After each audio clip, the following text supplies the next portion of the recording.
Today we're diving into 9 of the most expensive and rarest American cars from the 1970s that you've definitely never seen before. And if you stick around until number 1, I guarantee you'll be shocked at what this mystery machine actually is. 9. 1970 Plymouth AAR Cuda. Starting our list at number 9 is a car that most people think is just another Cuda, but they couldn't be more wrong. The 1970 Plymouth AAR Cuda wasn't just built for the street, it was engineered specifically for Trans Am racing homologation. AAR stands for All American Racers, Dan Gurney's racing team. Plymouth needed to build at least 2,500 street versions to qualify for racing, so they created this beast. Only 2,724 were ever produced, making it incredibly rare. What makes the AAR special? It came with a unique 340 cubic inch 6-pack engine, 3 2-barrel carburetors feeding 290 horsepower. But here's the kicker. Recent auction sales show pristine examples selling for $150,000 to $200,000. But there's one particular AAR that's worth much more. The ultra-rare Levin-twist AAR with overhead console. Only one was ever made with this combination, and it's estimated to be worth over $300,000 today. 8. 1971 Plymouth Hemi Cuda Convertible. At number 8, we have what many consider the holy grail of muscle car convertibles, the 1971 Plymouth Hemi Cuda Convertible. Here's why this car is so insanely valuable.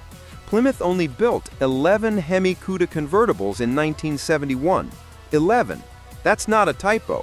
To put that in perspective, Ferrari made more 250 GTOs than Plymouth made Hemi Cuda convertibles in 1971. Under the hood sat the legendary 426 Hemi V8, 425 horsepower of pure American fury. But it wasn't just about power, it was about timing. 1971 was the last year for the Hemi in an E-body, making these the end of an era. Recent auction results show these selling for $3.5 to $4.5 million. Yes, you heard that right. More expensive than most Ferraris. One particular example sold at Mecum in $4.8 million in 2021, making it one of the most expensive American cars ever sold. Number 7 takes us to Dodge's answer to the Cuda, the 1970 Dodge Hemi Challenger RT convertible. But this isn't just rare, it's almost mythical. Dodge built exactly 9 Hemi Challenger convertibles in 1970. 9 cars. These numbers are so low that every single surviving example is documented and tracked by collectors. What made these special beyond their rarity? The Hemi engine was never officially rated at its true power output.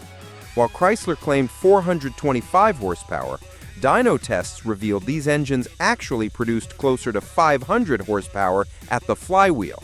One of these 9 cars sold at Barrett-Jackson for $1.65 million. But experts believe that as more collectors realize just how rare these are, values could easily reach $3 million for a perfect example.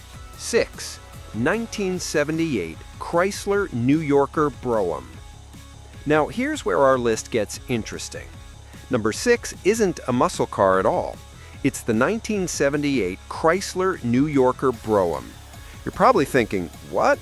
That's not expensive or rare, but hear me out. While most New Yorkers aren't worth much, there's one specific version that collectors are going crazy for. The St. Regis package with the 440 cubic inch V8 and every luxury option Chrysler offered. What makes this car special isn't its performance, it's what it represents. This was peak American luxury before fuel economy regulations killed the big block luxury car forever. Original MSRP was $8,000 in 1978. That's over $35,000 in today's money. Perfect examples with all original documentation are now selling for $40,000 to $60,000. Number 5. 1970 Ford Mustang Boss 429. Number 5 brings us to Ford's ultimate Mustang, the Boss 429. But we're not talking about just any Boss 429. We're focusing on the ultra-rare KK series cars. Ford built 1,359 Boss 429s in 1970, but only 499 received the KK designation. These were the competition-prepared versions with special modifications for drag racing. The 429 cubic inch semi-Hemi V8 was essentially a NASCAR engine stuffed into a street car. Ford had to extensively modify the Mustang's shock towers just to fit this massive engine, and the work was actually done by Carcraft, not Ford directly. KK Series Boss 429s are now selling for $400,000 to $600,000, with the absolute best examples approaching $800,000. What makes these so valuable isn't just their rarity, it's their connection to NASCAR and the fact that they represent Ford's last all-out assault on the muscle car wars. Number 4. 1970 Chevrolet Corvette LT1 ZR1. At number 4, we have what many consider the most hardcore Corvette ever built, the 1970 LT1 ZR1. But here's what most people don't know. Chevrolet only built 25 of these cars. The ZR1 package wasn't just about the 370 horsepower LT1 engine. It included the heavy-duty M22 Rock Crusher 4-speed transmission, special suspension components, and unique body modifications. These were essentially race cars with license plates. What makes the 1970 ZR1 so special compared to later years? It was the first year for the package, making it the prototype for every high-performance Corvette that followed. The cars were so hardcore that many buyers couldn't handle them. They were loud, rough, and uncomfortable. Recent auction results show pristine 1970 ZR1s selling for $750,000 to $1.2 million. Number 3 might surprise you. The 1971 Ford Mustang Boss 351. Most people have never heard of this car because Ford only made it for 1 year, and the total production was just 1,806 units. The Boss 351 was Ford's response to tightening emissions regulations. Instead of building a big block monster, they created a sophisticated small block weapon with the 351 Cleveland V8 producing 330 horsepower. What makes this car so special? It was the last true Boss Mustang, featuring unique styling cues, a functional hood scoop, and suspension tuning that made it one of the best handling Mustangs ever built. Perfect examples are now selling for $180,000 to $250,000, but there's something special about the Boss 351 market. It's climbing faster than almost any other muscle car. Experts predict these will hit $400,000 within the next 5 years. Number 2 goes to one of the most visually striking cars ever built, the 1970 Plymouth Superbird. While most people have seen pictures of this car, actually seeing one in person is incredibly rare. Plymouth built 1,935 Superbirds for NASCAR homologation, but here's what makes certain examples ultra valuable: the Hemi-powered versions. Only 135 Superbirds came with the 426 Hemi engine. The Superbird's aerodynamic package was so effective that NASCAR banned it after just 1 season.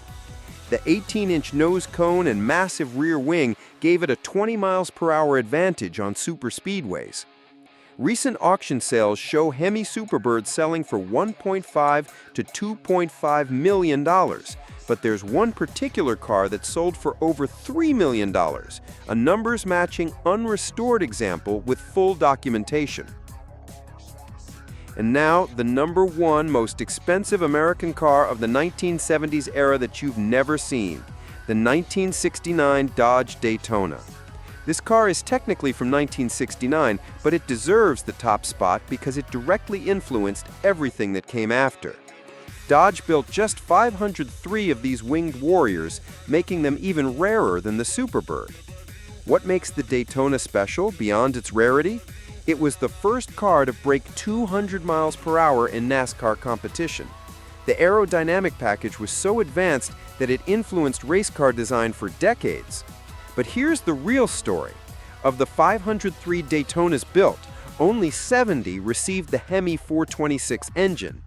These Hemi Daytonas are now selling for $3 to $5 million. But one particular car, Buddy Baker's race-winning NASCAR Daytona, sold privately for an estimated $6.5 million, making it one of the most valuable American cars ever sold.